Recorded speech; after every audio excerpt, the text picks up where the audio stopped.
My name's Terry Clark-Ward and welcome to 5 o'clock. Over the past few years, Wrocław has become one of the most important European cities to live in, work in and create in. In fact, I don't know a more welcoming city.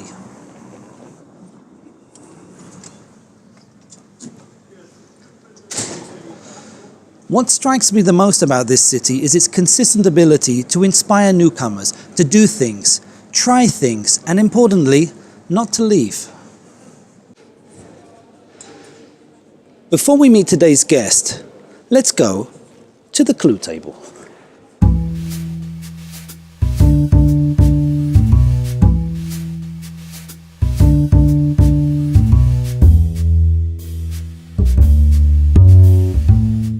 Today's clue table is full of interesting things. The first thing we have is an international newspaper called the Wrocław International in English, but look at the date, it's quite old. We also have a magazine about football from Scotland, and look, there's a Scottish flag, just to be sure. That's an important clue. The next thing we have is a football scarf from the local team WKS Śląsk, so this person must be a huge football fan. But look, there's a media badge, also from WKS Śląsk, so how does that connect? The next thing we have are some headphones, so just a music lover, or maybe they work on the radio. We've got some cinema stubs, so perhaps this person is a huge film buff. Beer mats, that's pretty obvious. This, Wrocław Uncut, what could that be? Now, do you think you know who today's guest is? Well, let's go and find out.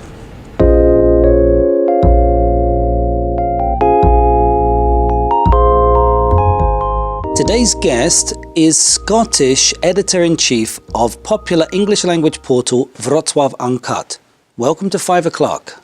Pleasure to be on the show, Terry.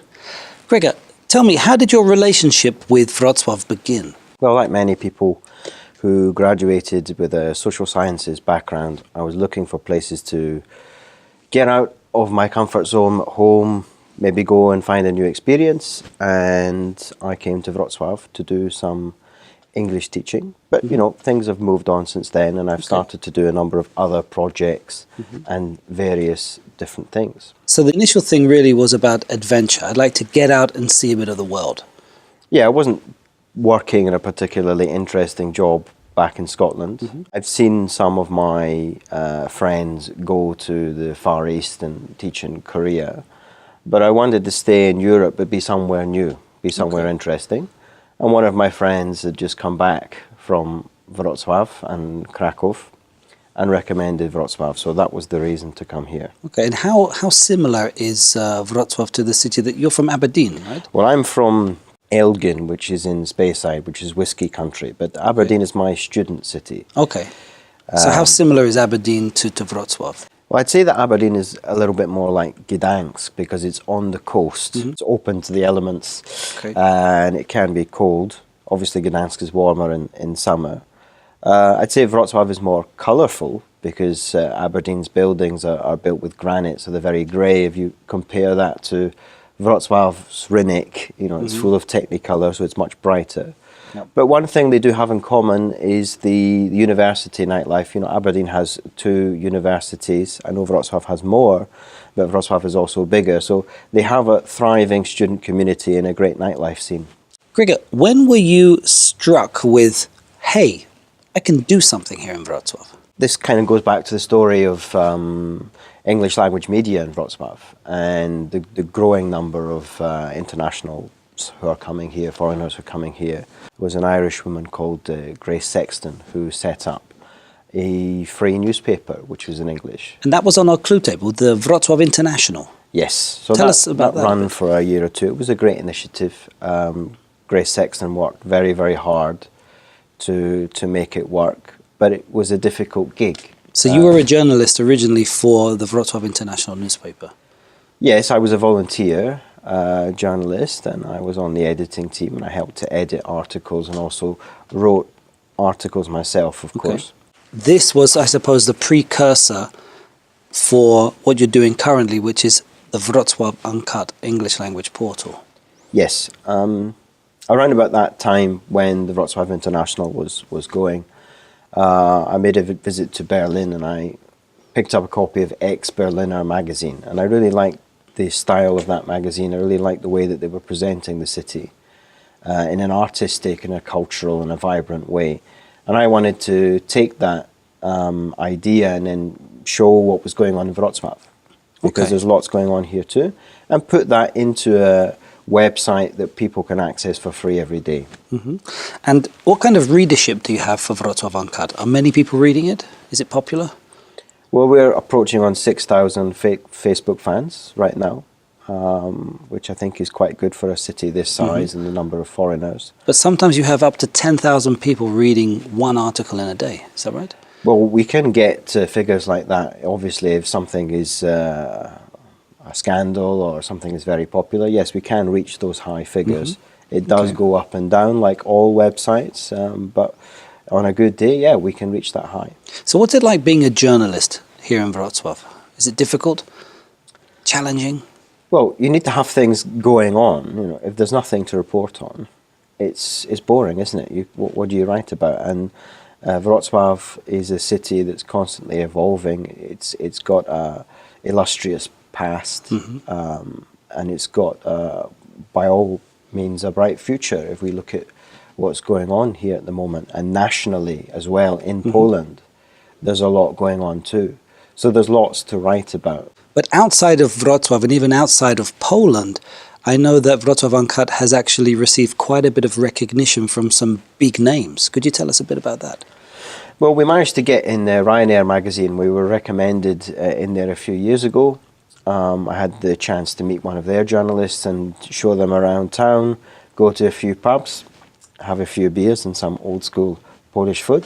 Nice. And a few of the places there were promoted in that magazine, which is read by millions, of course, because millions of people fly on Ryanair every day. But there was another one, a huge one, a big international. Tell us that story about the article that was written in your portal, and then you got very big international response from. Yeah, we had the chance to meet one of the important guys, in fact, one of the top guys at CNN in Atlanta, who just by chance had come across one of the articles on our website about Wrocław's history and its German history, of course, in the Breslau era. And so why was he so interested in that article? Was it so wonderfully written? I'm sure it was. I'm sure the person who did it did a fantastic job. But I think it was more a personal connection. He saw that and really enjoyed that article and came over, and we had the chance to meet him personally, and that was a good moment for us and a sign that we're moving in the right direction. We're getting the attention from the top media outlets. Another thing that was on the clue table was a scarf of the local football team, and there was also a magazine about football, so you're clearly a big fan. Is that right? Yep, that's my number one sport. It's been with me since I've been a kid. Aberdeen is my team in Scotland, but I really believe in supporting the local team. And when you live in Wrocław, there's only one option. You know, you're a fan of Szkocki. There's no one else. I started to regularly go to Szkocki back in about 2009, 2010. I was a season ticket holder, and then I started to report on Szkocki and do match reports from the stadium. Because there was also a media badge, a media pass for you to go and report on the matches. Yeah, this is something I did for about 2 or 3 years, reporting on every single game in English. Wow. The highs, the lows, the excitement, and also the boredom. And was that when they were in extra class? Well, they've been in the extra class for a number of years, and of course in 2012, a massive moment for the city, they were champions. And I had the pleasure of being in the crowd in Krakow in 2012 when they won. The emotions, the passion were incredible, and I'm sure everyone who was there on the day will never forget it. Well, of course, the stadium is used generally for football, but sometimes it's also used for concert. And I heard a story that there was a kind of a football match between one of the international bands that came to the stadium. It was Iron Maiden, and they were playing against some of the journalists from Wrocław, and you were one of the football players. Is that right? Yeah, I don't know if you could call me a football player, but I was the only one who scored a goal in this match. What was the score? I think we lost 10-1. 10-1. Yeah. But you scored against Iron Maiden. Yeah, I can say it. It's a story to tell. Yeah. And what kind of shot was it? Was it like top left I don't think corner? it was something really worth talking about. But Was it like a back heel? Like it was. It was a scluffed shot. Goal is a goal. A goal is a goal, exactly. So that was a goal against Iron Maiden by Wrocław Uncut. Yeah, and it was a bit embarrassing for the Polish journalist as well that the only person who'd scored wasn't a native, but that's life. Yeah.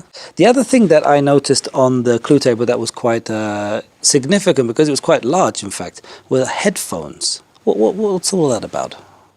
Yeah, one of the other things that I've got the fortune of doing now is participating in a new radio show, which is in English and Polish. That's lucky, but it's the profile that Uncut has given me that I'm able to do these things. And it's also a sign of how international Wrocław is coming, that now we've got shows like 5 o'clock, we've got radio shows, and we've also got Wrocław Uncut. Gregor, being such a keen observer of current affairs, you definitely know the city very well. So perhaps you'd like to take us to a part of the town that you really know well, so we can walk and talk. What do you say? Of course, we're going to go to Świętego Antoniego, because that's a street that's steep with history, but it's been resurrected and is full of life.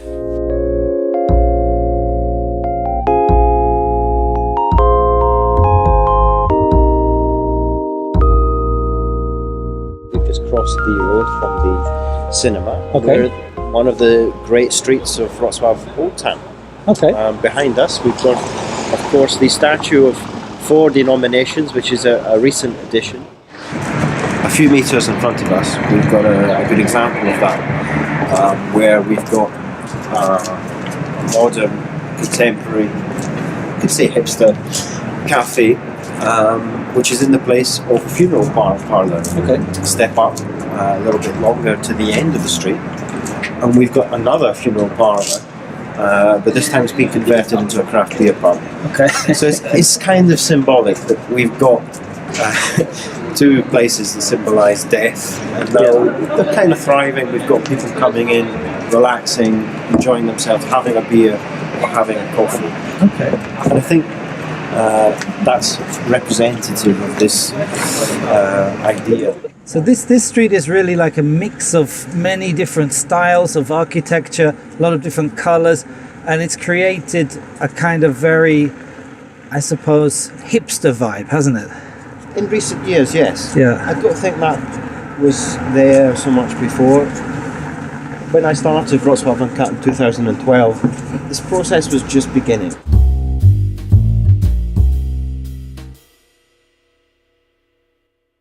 Znajdujemy się teraz w domu strachów i tak naprawdę waszą misją jest przetrwanie.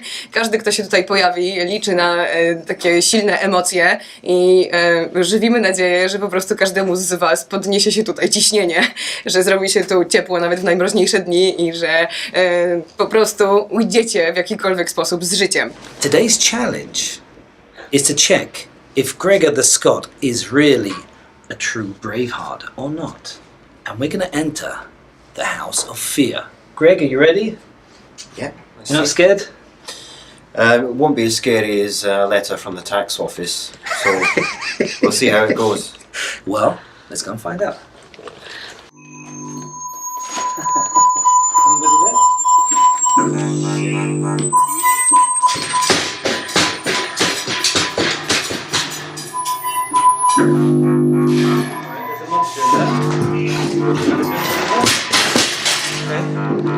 Which way do we go? This way? That for me. Oh wait, look! Look at the key.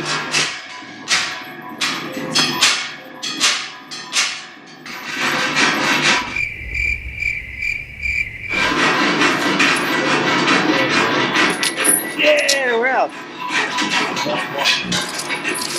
Gregor, close the door, close the door.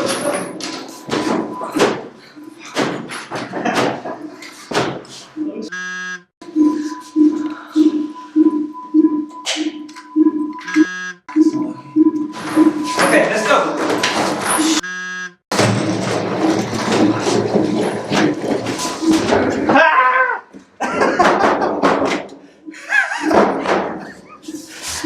Jesus Christ! I found it. Bloody hell. Gregor!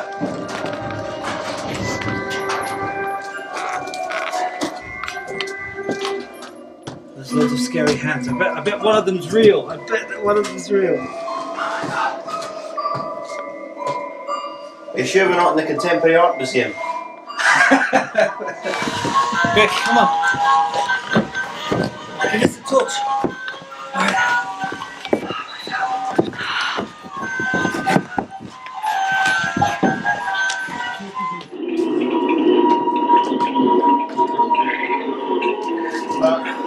He's just a drunk on his phone.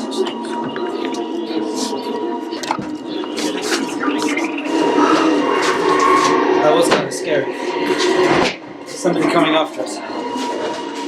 Is he coming?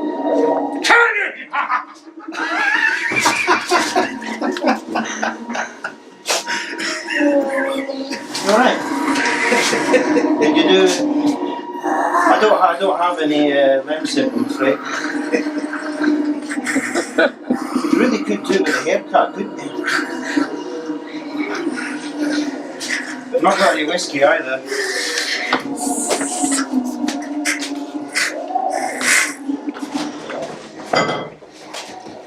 There's a bloody coffin down there. Someone's going to jump out of it in a minute. I knew it. Somebody there? Don't think this is the exit, but we'll find out in a moment, won't we? Greg is incredibly brave. I have to say, I was Despite the fact I'm still shaking. Let's go, shall we? We can't.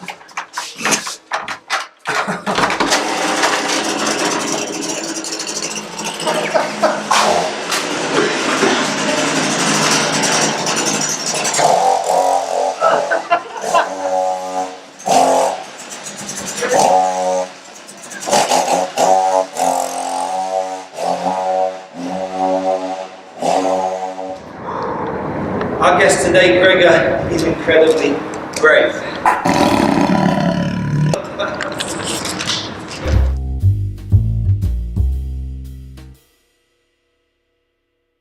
Gregor, it's been quite an exciting day for you, I think. You've had a few scares, but we've learned a hell of a lot about the kind of things that you've been doing.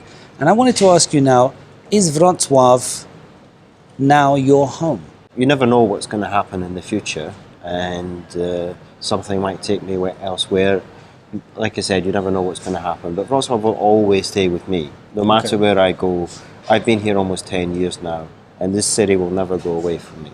Okay, and what do you think the next step is then for Wrocław Uncut, if you do stay in Wrocław? Every day you've got to rethink things and adapt to the environment. We're considering doing more video, and doing more audio and doing different things. But we've just got to keep track with what's going on, whether it's developments in audio and video and media, or the developments that are happening in the city. We've always got to be in touch with what's going on. As a real success story, you started out doing this as a hobby and now it's a profitable business. Yeah, well, it's become a bit of a tiger in some ways. In the early days, it was a bit of fun. Then when you end up getting one or two sponsors, you've got responsibility, so it does become more of a job. It occupies a lot of time, but that gives you a nice platform and it shows you that you've had a degree of success. And it's nice to look back. We've been there doing this for 5 years now. Okay. But it's a team effort. It's not only me, there's lots of other people involved, and their input is extremely important as well. And finally, Gregor, what do you think you've learned about journalism in the time you've been here in Wrocław?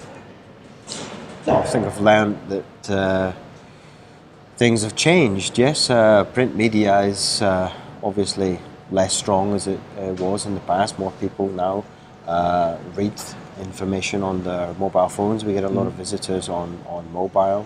And we need to think as well, going forward, how can we increase our numbers when that's becoming increasingly difficult in a world of social media and fake news and this kind of thing.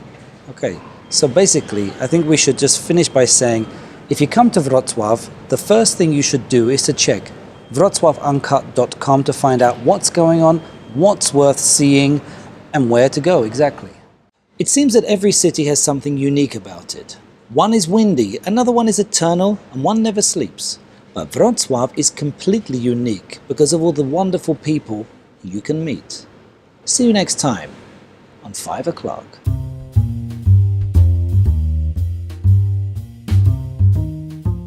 Don't think that's worth too much. All right, let's go. Maybe we should walk around. But have they ever thought about like putting the two things together? Funeral and coffee. A black one. Yeah. Would you like a lid on? It seems that every...